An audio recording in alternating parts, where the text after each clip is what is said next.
Welcome to another episode of B2B Startup Growth. I'm Sean McHouse, and in this podcast, I aim to share with you wisdom from some of the smartest B2B startup leaders and professionals that I know. We talk about all aspects of marketing, sales, growth hacking, life hacking, and everything in between.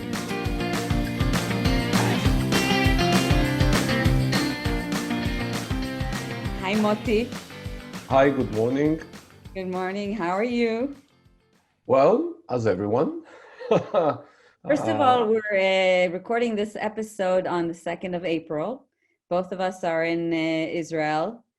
So whoever will listen to this, depending on date, can understand the context. This is something like in Israel, we're about 3 weeks into the event of pandemic. Home confinement, yeah.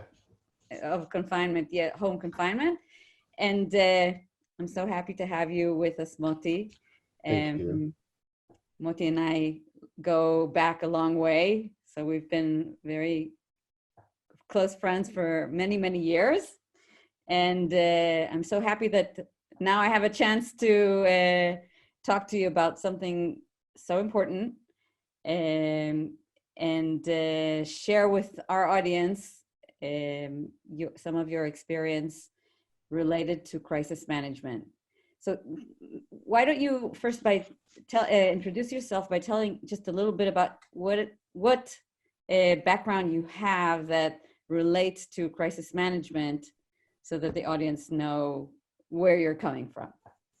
Well, I spent the beginning of my career, I spent almost 10 years at the Israeli Prime Minister's office in the various political negotiations, first with Jordan and then with the Palestinians.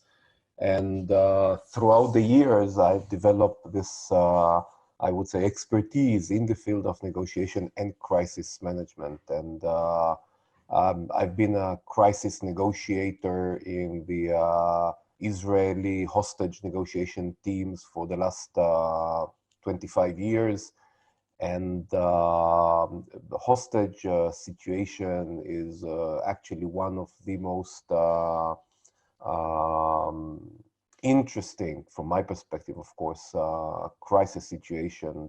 However, the word theoretical, or I don't like the word theoretical, the conceptual field of crisis management has been evolved dramatically in the last 20 years, and I'm privileged to both being familiar with the concepts as well as practicing it in various contexts, from real life hostage situation to cyber crisis, which is something that I'm dealing in the last 8 years intensively, when a company is hit by ransom or extortion, to terror or criminal related crisis.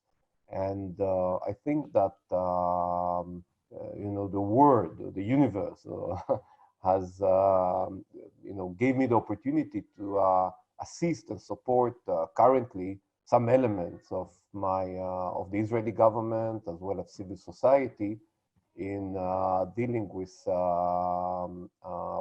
crisis. One sec, there is a visitor coming in. 1 second. חמוד, אני מקליט משהו, אז אל תפריע לי, גם אנעל את הדלת, בסדר? מה? זום, כן, זום ואני מקליט.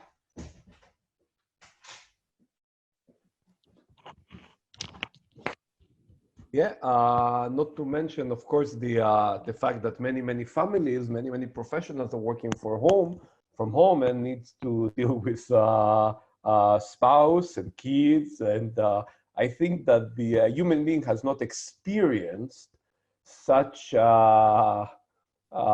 VUCA situation. VUCA, you're familiar with the term. It stands from vulnerability, uncertainty, complexity, and ambiguity. This is a term today in management.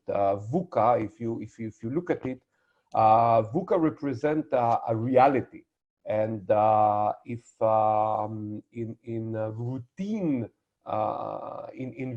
time we would speak with managers and executives when they enter complex negotiations, a merger, a sale of their company to a big corporate, if we would define that as a VUCA situation of volatility, complexity, uncertainty, and ambiguity, I think that the global reality today takes this VUCA situation to the extreme. Extreme.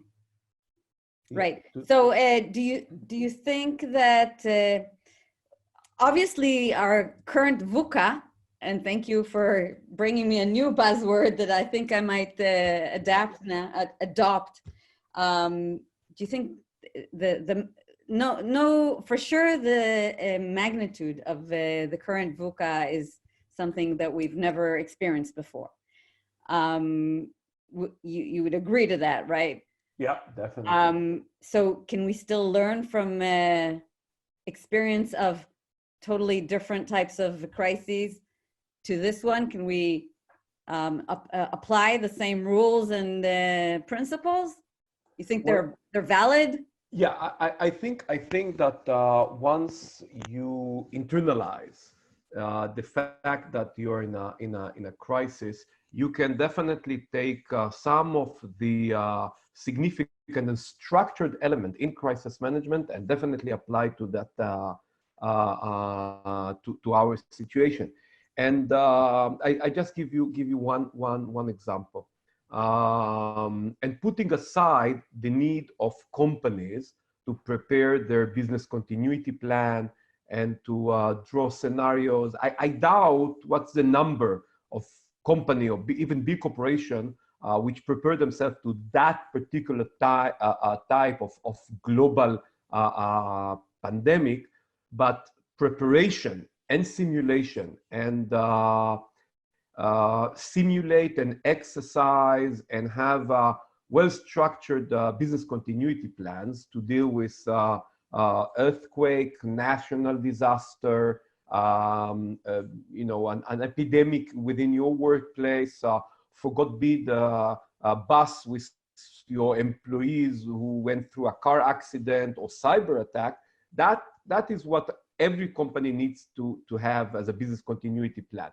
Once the crisis hits, there are several steps which we usually talk, train, discuss with executives. First of all, understanding the scope of the crisis, understanding whether this crisis is relevant only to your financial department, to the operation, or to whatever, what's the scope, which are the areas in your company, in your activities, in your business, which was dramatically hit. Then you need to. So wait a second, yeah. because let's take your advice into the context of what companies are looking at right now, and specifically our audience is mostly companies who are tech companies, and I can assume that most of them are right now, 2nd of April, past the initial stage of assessing all the the initial consequences, the initial impact on the different parts of their organization and the different parts of their business to the best that they can assess true to this moment. And now what? Now, I would, there are two ways that we can continue our conversation. One is to go through the structured, but I prefer the second one. And the second one is to highlight I would say the 5 most non-obvious tensions or things that come to being when we hit in a crisis. And you are right in identifying the current situation that already people understood the scope and they deploy the initial steps. And now actually they enter into what we call this crisis routine. this unfortunate reality that the human being, as being very, very adaptive, really understands. So people are no longer in situation of shock. And so I would like to highlight 5 tensions or dynamics, which if you will be aware of them and you will manage them very carefully, I think that the exit from the crisis, or back to routine, or back to growth, will be more likely than falling into depression or falling into recession. Okay. So sounds good. Like any plan, alternative to falling to depression, we want to hear about. So let's start with number 1. Yeah, the number 1 is the tension between collaboration and confrontation. Once a person realizes, a person, a company, an institution, an organization realize that they are in a new situation, then we need to make an unconscious, or people make unconscious decision how they will perform, what will be the mode of operation in their performance.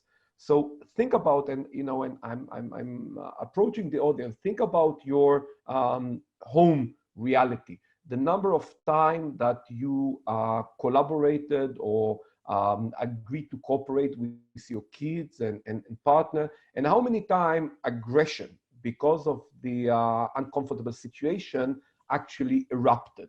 That's on a domestic level, but on a corporate, on a company level, you need, or I would recommend, to take a minute to think what will be the engagement mindset that you will use in talking with your shareholders, with your clients, with your suppliers, with your employees.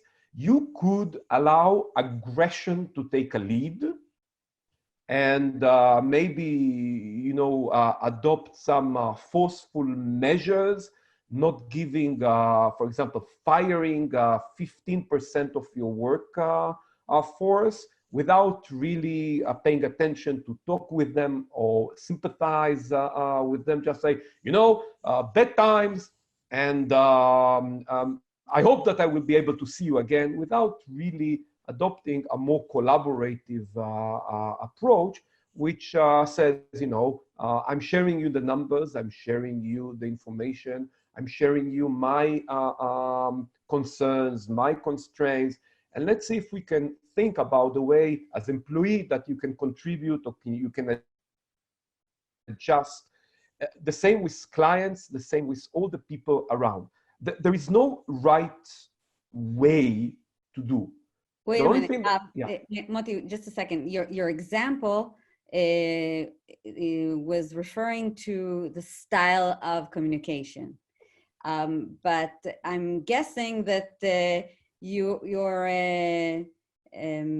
thought around collaboration versus confrontation refers also to the way you decide to handle decision making as a leader of a company.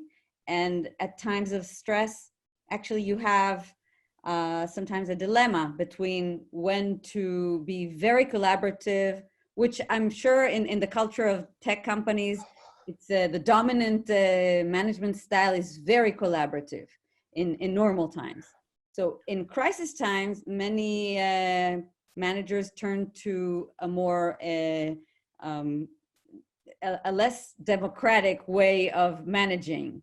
Do you think that that is a good way to start by steering your through the crisis, or is it important to keep the very, very collaborative, democratic style throughout the crisis? Well, this is a very good point, because it emphasizes the difference between communication style, as you rightfully mentioned. I would recommend adopt, definitely in times of crisis, a collaborative way of communication and differentiate between communication style and decision-making mechanism. Okay? I'm not saying that in times of crisis, you should keep your collaborative decision-making structure. Sometimes I would even argue the opposite. In the early stages of crisis, or I would say one of the most important characteristics in crisis management is the need to take some very few hard decisions, usually in the early stages of the crisis. Which employee I send to unpaid leave, which client I prefer to shift resources, which project I prefer to shift resources to work on another project. In times of crisis, this type of hard decisions or important or crucial decisions should not be taken in a collaborative decision making. And the reason is the time frame. Usually collaborative decision making takes much more time. And some of the decisions which needs to be taken at the early stages of the crisis, which will determine the direction of the crisis in your, or the effect of the crisis on your company, should be taken very, very quickly at the beginning. Again, you can take a swift decision without collaboration and still communicating it in a soft and collaborative manner. Provide explanation, give hope to the future, leave options open. But the decision itself, I would not recommend continue the routine collaborative decision-making in times of crisis. But would you agree that that stage is behind us? The first couple of days where you need to make really quick decisions and steer where you're going, at least for smaller companies that don't need, you know, I don't know how it is in corporates, because my company is smaller. Most of our clients are smaller, and so. And maybe, and even the enterprise companies that I work with, they have a very agile mentality and very quick to adapt. So I feel like that stage is long behind us. And now is the stage where you need to go into what you call the crisis routine. And in this stage, would you still think that it's adequate to leave aside the collaborative style?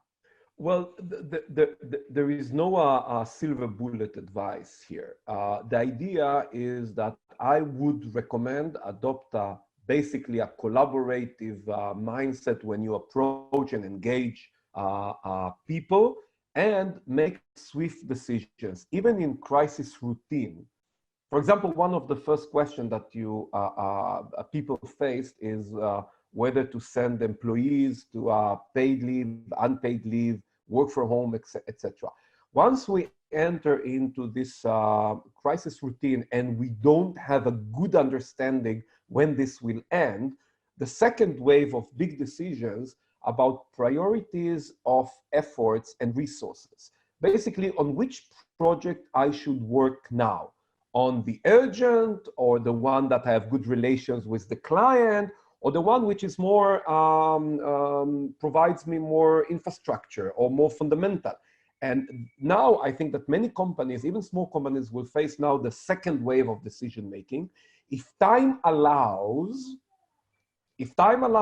yes, why not to use this collaborative decision-making? If time does not allow you, you have to say, yes, we are in times of crisis. Yes, I will hear you. However, I will not run now a 3-week consultation process. You know what, I feel from what I've seen in my organization, that when crisis strikes, a lot of people really wanted to contribute and step up and do more. And we were swamped, management were swamped with initiatives from employees.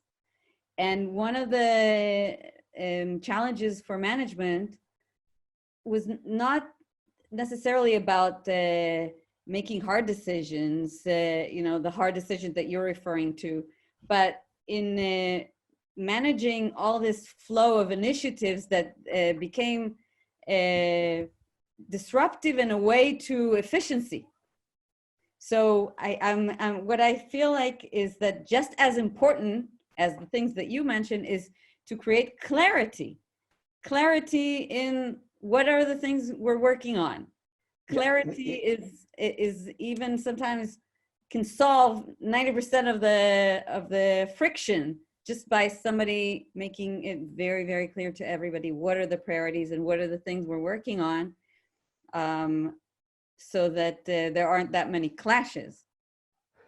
I think that the theory, if I may say, the theory of crisis management has a very clear answer to this dilemma. And this is the distinction between the crisis manager and the decision maker. When we when we work, when we prepare companies to deal with crisis, we try to design a structure rather than a process, a structure which actually identifies or assigns a person to be the crisis manager.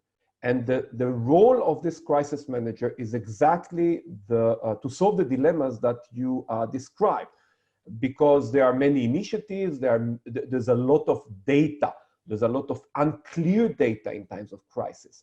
And I don't want the decision maker, the CEO, the owner, I don't want the decision maker to be swamped with initiative or to take upon himself or herself the role of identify which data is relevant, which data is fake. So for that purpose, we assign a person who will serve as a crisis manager. The crisis manager is actually the conductor of or the integrator or the operational person which scan the horizon, which assess all the information, which knows what is relevant, what is not relevant, what is feasible, what is not feasible, and actually prepare, assess everything and prepare the massive flow of information, data, initiatives for the decision of the decision maker. The crisis manager is the person who prepares things for the decision maker to take the right decision. The person who possesses all the information. So how would you recommend to apply this in a company that is, or in an organization that is smaller, that doesn't have the luxury of having separate people for such functions? Well, I don't need a separate people. I need a task assignment. After the first wave of the crisis, that everyone does everything in a war room, okay?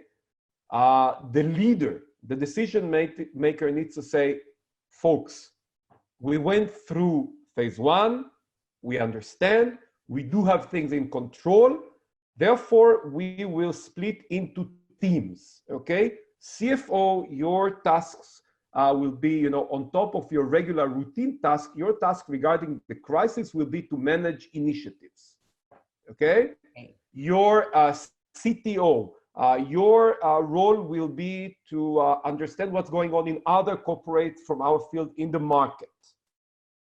And we will make a daily call in which you will present your outputs or the learnings of your crisis tasks.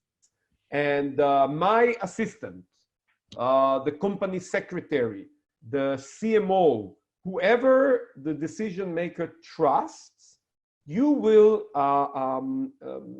put together everything and bring to me a very clear picture of what are the decisions that needs to be made in this crisis routine. No need to bring anyone from the external, just assign different tasks.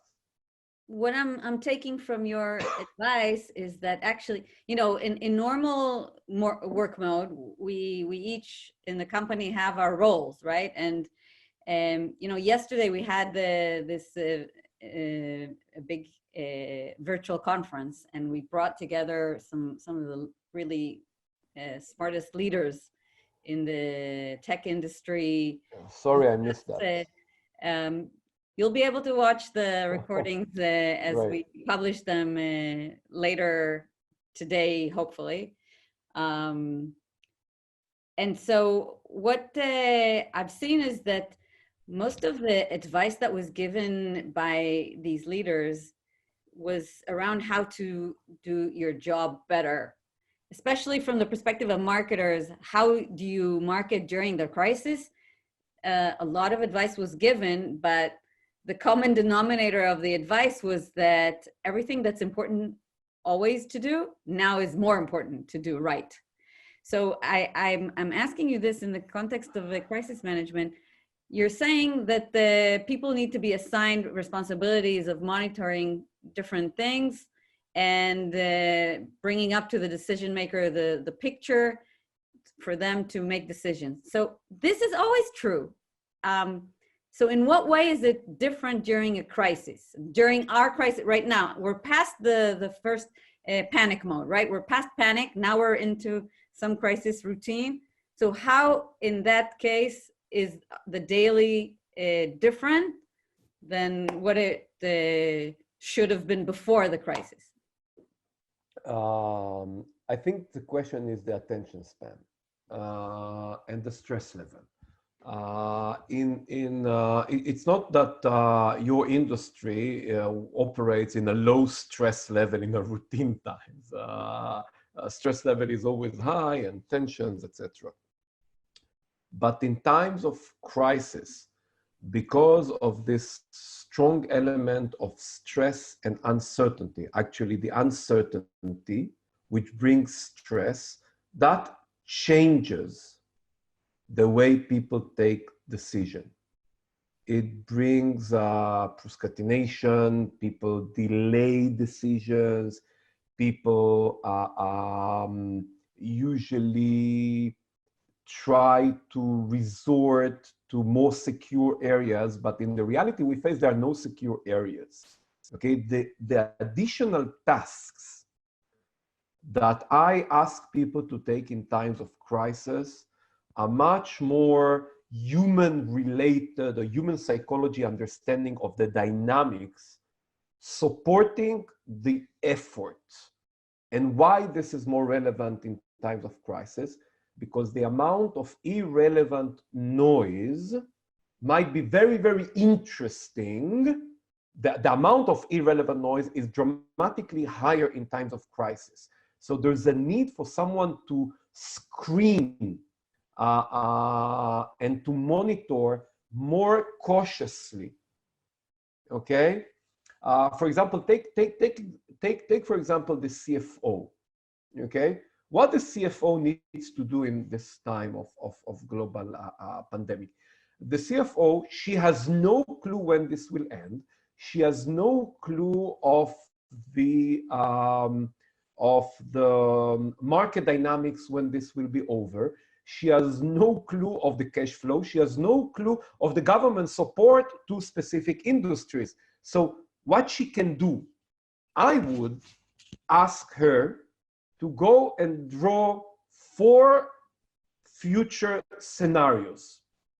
I would say, don't look for the data which doesn't exist.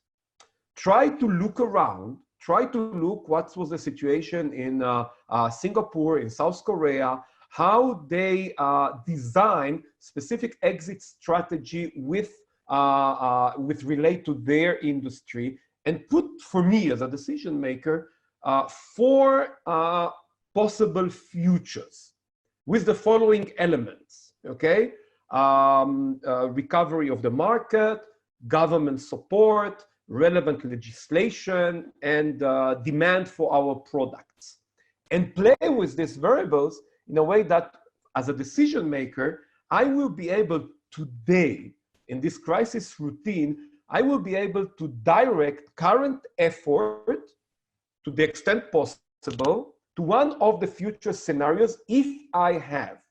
So there are roles, tasks, assignments, which you as a decision maker, having the capability to look far, to think about what is known today as exit strategy, but understanding that exit strategy will always be a combination of how solid you built your team and the uncertain elements that are beyond your control. You need to build your team and play the scenarios about things that are beyond your control. It's so funny that the whole term exit strategy now in our industry has received a total different meaning than it had a month ago. Yeah. But yes, this is one of the consequences, changing our language. Yep. So why don't we jump to the bullet that we discussed before that you called the legitimacy gap. Could you explain, Moty, what that means and how is that relevant to tech companies today? Yeah, I'm smiling when you mention to tech companies rather than to the political realm. Legitimacy gap is something which is exists in any human. It's a human dynamic. Put aside politics and approval rate of the president, of the prime minister. In any company, there are professional tensions and professional gaps about to what extent the leader, the decision making, the CEO leads the company in the right direction. The more open, and I put between brackets, one of the most interesting tasks that I do in routine time is intervening or supporting internal founders, fights, debates before exit, after exit, merger. And there's always this tension among the founders or between the CEO and the board and the investors. There are tensions. And part of this tension is the level to which, for example, the investors trust the CEO or the staff trust the CEO. When in times of crisis, this is, you know, classic tensions which we learn how to manage in routine. But in times it's not just the CEO, every manager and their every manager, right? Yeah, every manager. I take example the investor and the investor and the CEO, the board of the CEO, for example, in a bit more mature companies. In times, in routine times, this is just, you know, disagreements, normal human conflict. But in times of crisis, when the CEO needs to take certain decisions, and as we mentioned, very, very quickly, sometimes the legitimacy gap could emerge, which means that for example, the investment or the board will come to the CEO and said, hey, we know that it is so that you think that it's your company because you are the founder. However, since we have the majority, we completely disagree with your decisions to shut down operation in Asia because we think that's the best market post-crisis. And we think that you shut down operation in Asia because your wife is American and you prefer to look at America so they start actually to challenge the legitimacy of the professional decision of the decision maker. And in times of crisis, these routine conflicts have a disastrous impact on the performance of the company. And the leader must do, yeah. Yeah, let me just put in, suggest a context that is very relevant to the companies that I've seen to add to your point, to your example. And that is, at this time of crisis, a lot of managers, CEOs, CMOs, took decisions that were not easy for their teams, requiring them, for example, to work very, very hard, very long hours, put in a lot of extra effort. Sometimes in a lot of companies, lowering pay to allow for the company to keep their employees or not to release more employees, everybody, taking a pay cut, and sometimes other decisions, people needing, for example, a lot of people now need to change their role in the company. All of a sudden, they were a head of a department or a field. Now, at time of crisis, the company needs them to do something else.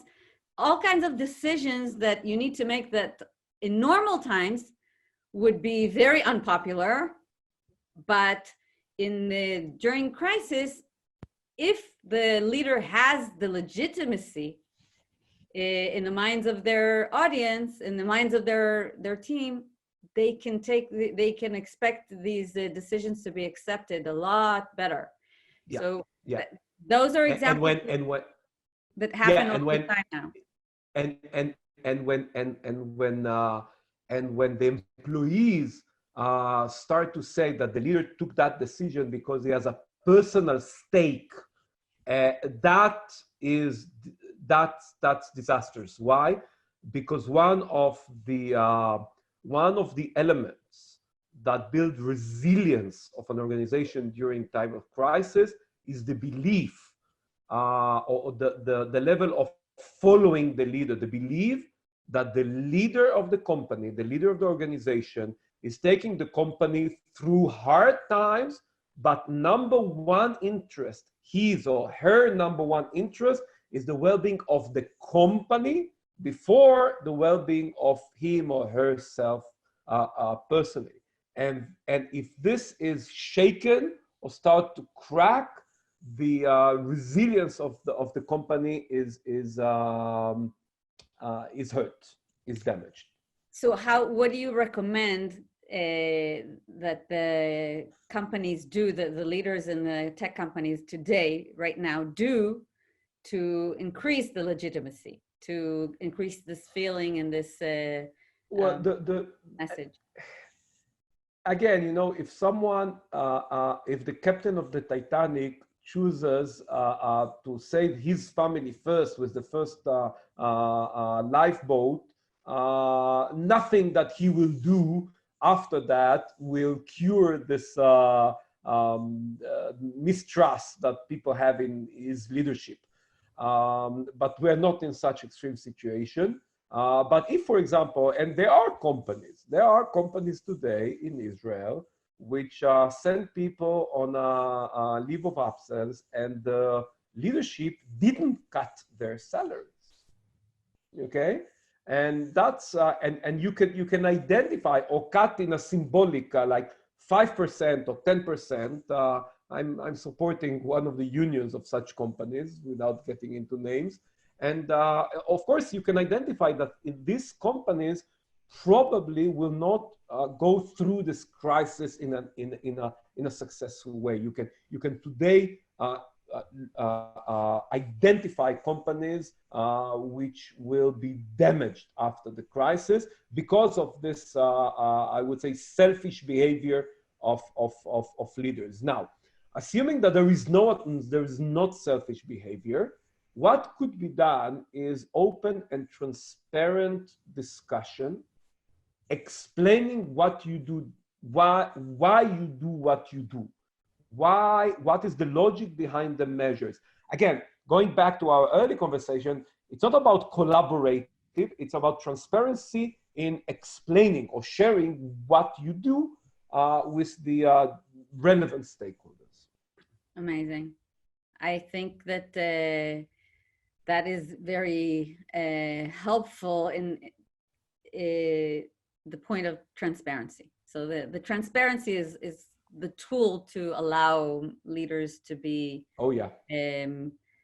sharing their reasoning and getting more legitimacy. I know that in some companies this is a regular culture, but